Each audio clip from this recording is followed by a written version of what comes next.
Hello everyone, my name is Rob Clayton and thank you very much for joining me to this short-term outlook on commodities. In this webinar I shall be talking about energy and metals. Energy will be the West Texas Intermediate Crude, and with metals I'll be taking a look at gold and silver. Before we begin, I would just like to make a note that any advice is of a general nature only and that your personal circumstances have not been taken into consideration. Let's begin with West Texas Intermediate Crude. All analysts across the globe grow even more to a downbeat outlook as the TWI crude declines further on Friday and briefly challenges the level of 14,715. However, did stab a low of 46.83 before recovering in the New York session. Although a recent survey of economists and analysts have predicted higher prices, I do expect to see further downward pressure in the next coming days. Initially, the 47 level has clearly been taken out from the low on Friday of $46.83. The reason why I was looking at that region because the previous two attempts and also when it broke above in May of that 47 region did fuel the rally onwards. However, as you can see here from this heavy decline, the market has not been able to show any kind of momentum towards the top side. And also you can see here with the histogram on the MACD also breaking down, now brings in the target not at 46 but I believe lower around the $45.60-65 area, just above where this stem is on this candlestick. Looking towards the top side, any advances for this week, I do see a cap coming in now at $49.40-55, and with the likelihood of these technicals breaking down further, should see any rally in the short term fail and still hold the view to the immediate target of $46.40-45, and as I mentioned to that objective which now comes in at $45.60-70 and reassess from there. The gold outlook came very bullish on Friday after the US data released showed that the non-farm payrolls came under the market expectations at 138,000 last month. As hiring and wages eased in May to manufacturing, government and retail sector, the forecast was seen higher at 185, with the previous month's release coming in at 211,000. However, the unemployment rate did fall to a 16-year low at 4.3, with the forecast coming in at the time at 4.4. Despite the drop in payrolls, the market consensus still views that the Federal Reserve will hike rates this coming month. It is now viewed that the market is priced in around 75% chance that the Fed will increase rates on the 14th of June. So from the weaker data displayed over the last few days of last week, we have seen the dollar index fall to a 7-month low against other currency pairs.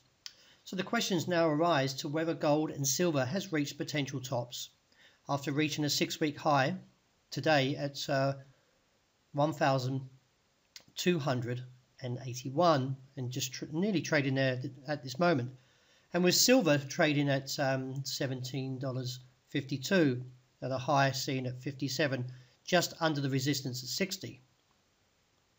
I am a little bit cautious due to the technical display seen from the daily studies.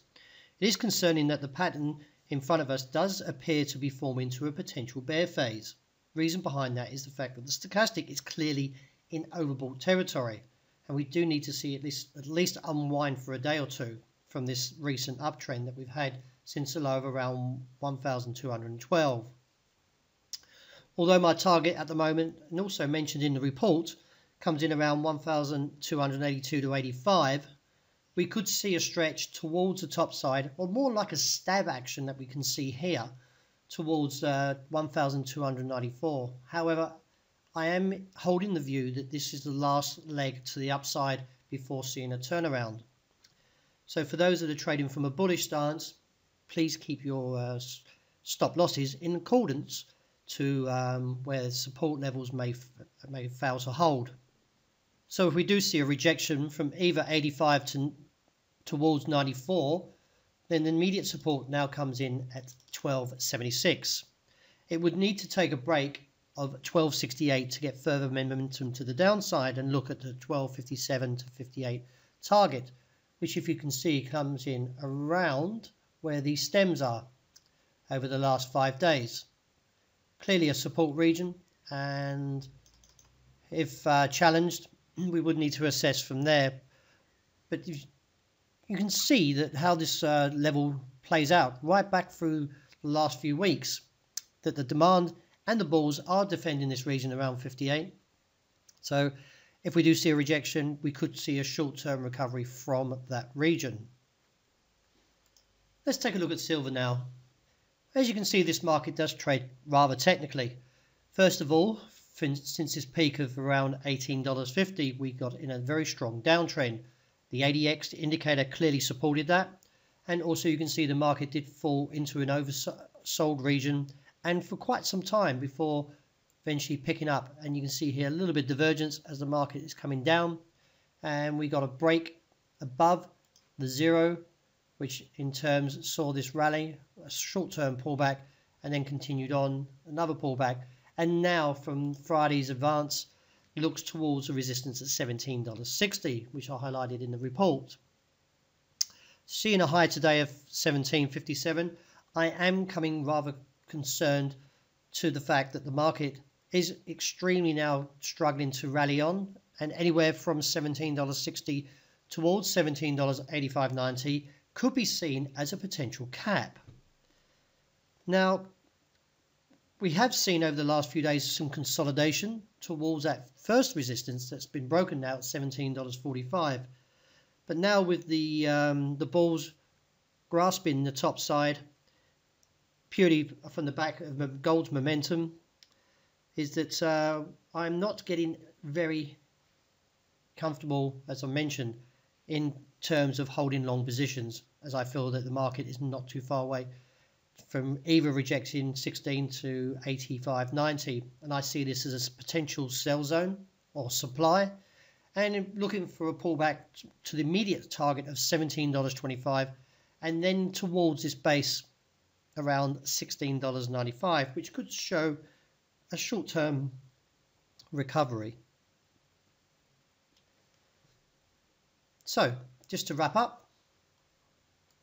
oil still technically can fall towards that 45.70 region and sell into strength towards 49.40.55.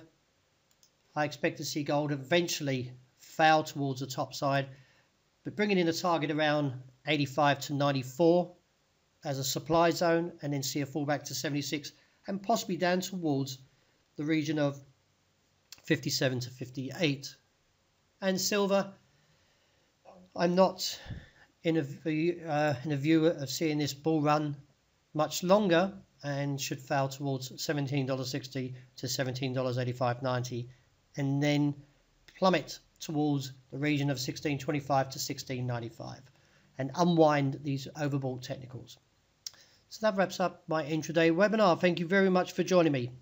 For further information, please visit our website www.impfx.com and look under the section analysis, and you'll be able to find reports and webinars there. So thank you again for joining me, and I hope you find this video educational to your trading.